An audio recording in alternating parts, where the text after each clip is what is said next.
Hi, this friend has dedicated himself to one goal, sacrificing other things and even relationships. But he has yet to face the choice of letting go of the past and compromising his principles. Let's see if it was worth it. With UZ Movie Recaps, don't forget to like and subscribe. A man in a long leather coat sits in a twine on two stones in the middle of the square like a street performer. He is frozen and trying to be nonchalant, although he is provoked by a little boy. He eats his ice cream right in front of his face, and then he starts to urinate. People start to crowd around him, but this scene is interrupted by a running man in glasses with a suitcase and a crowd of guys in suits who knock the boy down and trample his ice cream. The street performer drops his act and follows them, and finds the procession in an alley, with a man lying on the ground ready to be dealt with by the gang. The stuntman shoves the men and walks into the center of the crowd. He gets into an unequal fight, but turns out to be a real kung fu master. None of a dozen opponents is no problem for him and his unusual combat boots, and the bandits fly apart from the precise and powerful blows. The rescued man in gratitude immediately offers money to the master of martial arts, but he leaves without even turning in his direction. The fighter returns to the square to the boy, but suddenly they are surrounded by men in black suits. Their leader approaches the hero and turns out to be his old acquaintance. The men embrace and go to celebrate the meeting. The head of the men in suits, Zian, calls the hero brother and asks about the health of their old teacher. Later, Zian looks enviously at Yulin's training. He remembers his childhood, in which the teacher accuses him of trying to steal the mysterious iron shoes that Yulin now wears. For this, the boy is sentenced to exile. We are transported to a gloomy room with cages and weapons on the walls, the sinister Mr. Foe sitting on a throne. The poor man is quickly disposed of with a shot to the head, and his body is fed to the tiger. Zian shows his brother his company of bodyguards, whom he trains in Kung Fu. Mr. Li arrives, the same man whom Yulin saved in the alley. Zian shows him his best fighters, including a giant who can smash stone slabs with his head, but Li is only interested in the Yulin sitting on the sidelines. Zian warns him and reminds him of the covenant of bodyguards to be loyal to their employer. Zian promises to help Yulin, but still looks at the iron boots with envy again. Li and Yulin arrive at a nightclub, where they find Mr. Li's daughter drunk and fighting with some men, and now they are dragging her somewhere. Yulin immediately knocks the hooligans out. In the morning, the girl wakes up at home. She comes out of the shower as if nothing had happened, and suddenly finds Yulin sitting in a twine in the middle of the room. Fei tries to do everything she can to get him to give up his job and get away from her. She tries to buy Yulin out, threatens him with a gun, insults him. But the hero remains loyal to Mr. Li and answers the girl with facts from her biography. Fei is not happy and keeps trying to hurt the bodyguard. He doesn't drive, so she drives. The couple arrives at the mall, where the girl sets Yulin up, skiffling again with men she doesn't know. She slaps them and expects the bodyguard to jump into the fray, but Yulin just watches from the sidelines while the girl runs circles around him to escape the hooligans. He wants to teach her a lesson and helps her only after she apologizes. After sunset, Fei tries again to find the bodyguard's weaknesses and sends a familiar seductress to him. Well, she doesn't succeed. Yulin sleeps in the house sitting on the twine and Fei in his bed. We are shown their nightmares in which the girl finds her dead mother, and the boys walks hand in hand with a man and he throws him off a huge cliff into the abyss. They see that the house is guarded and decide to retreat. At the same time, their leader, Mr. Foe, feeds a tiger and again sacrifices one of his subordinates, who convinces him of the inevitability of fate. Fei is dining in an expensive restaurant. Yulin is closely watching all the staff. They bring her wine when suddenly Yulin grabs a waitress and lays her face down on the table. It seems as if he is completely mad. Maybe something is wrong with the wine. Because of Yulin's strange actions, Fei runs to the toilet, calling him a bull and a barbarian. Yulin carries the struggling girl on his shoulder, but he can't hold her and drops her. It turns out his suspicions were not in vain. The guys on the street stand up for her, which gives the kidnappers time to do their job. While the bodyguard is distracted, they grab Fei and drag her into the minivan. But Yulin is there. He follows them, overtakes the car, and smashes through the windshield with his shoes, saving the girl from the clutches of the criminals. Later at home, Yulin explains that he counted the body language of the kidnappers in the restaurant and so many other suspicious things there. This impresses the girl. She says that she has been protected by bodyguards since childhood, that's why she dislikes them so much, and suggests that Yulin change her style of dress. Fei doesn't like her father's excessive tutelage. In the evening, she cries at the family photos, remembering her mother. At the same time, she cut out her father's face from her. Meanwhile, Mr. Fo's assistant has already recruited Xian.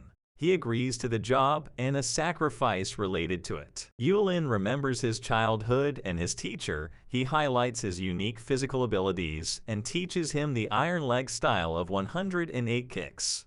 As he dies, he gives his last instruction. In the memories, we also see Xian, with whom they train as equals. Yulin suddenly realizes that his brother's bodyguards are involved in the kidnappings.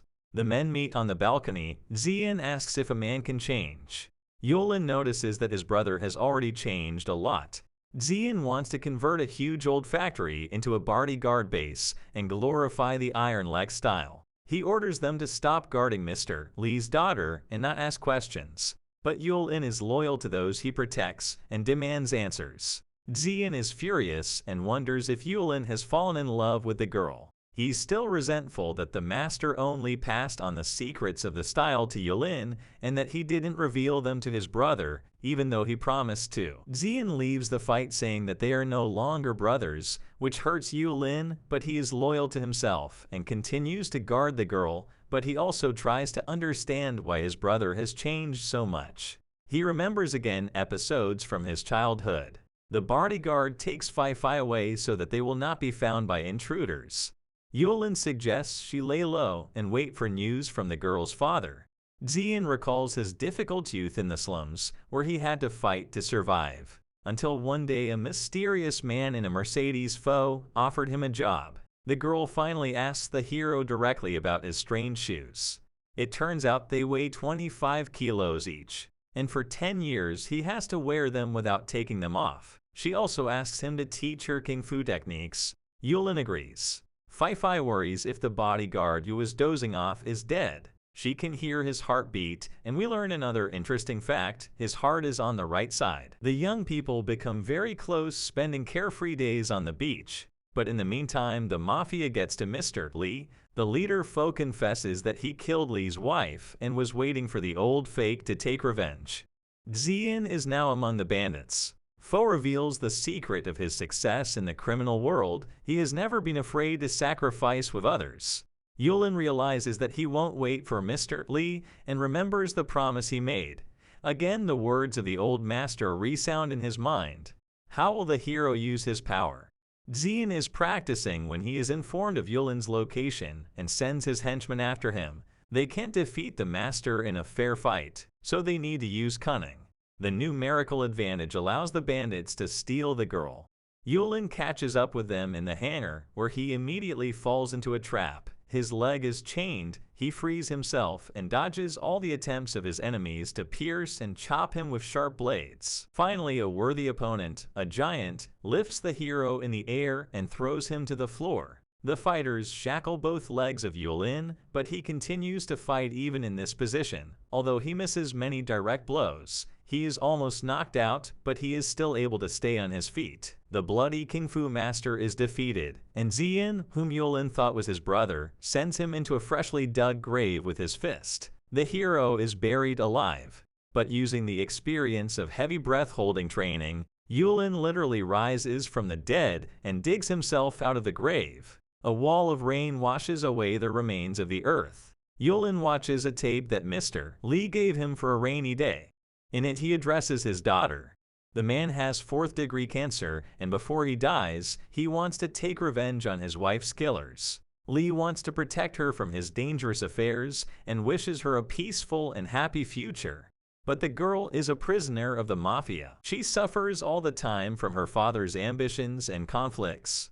Yulin makes a symbolic sacrifice and gets rid of her metal shoes and long hair. Xian, on the other hand, takes out his metal gloves, angrily remembering his brother's broken promises to teach him the 108 punching technique. Yulin changes the way he dresses. In a tuxedo and dark glasses, he is almost unrecognizable. He goes straight to the lair of bandits. Here he fights with an army of bodyguards, but the strength of his legs is no longer held back by weighted weights. He flies like a butterfly and kicks his enemies like a jackhammer. Even metal shields bend from his blows. In the next room, he is waiting for an old familiar giant who is no longer a problem for the hero. Finally, Yulin finds himself facing the head of the mafia. It turns out to be his own father. Fo threw him off the cliff because he feared his son's ability. Yulin's father listened to the old man, who in a prophecy connected the death of Yulin's mother in childbirth, failures in the life of Fo himself, and the abilities of the boy who once looked at the wolf. As it turned out from the beast, he protected Fai because their fathers have long been engaged in criminal affairs together. Fate repeats itself. Fo sacrificed his son for his own well-being. He became the head of the mafia and hid for 15 years. Yulin survived and stands before him, and even here Fo does not admit his mistakes. The father could not escape from the fate of his son. He orders to shoot him, but Xian saves Yulin with his iron hand. He says that the villain Fo once saved him from poverty, but he is not going to be his personal bandit. And by abandoning his brother, he has completely paid off his debts. Xian asks Yulin to share the secrets of the Iron Leg style, and without an answer, he throws himself into the fight. Yulin emerges victorious, but Fo does not let him enjoy his victory and shoots Xian. He and his brother manage to forgive each other before he dies. Yulin is furious at his father, but is also shot and in the heart.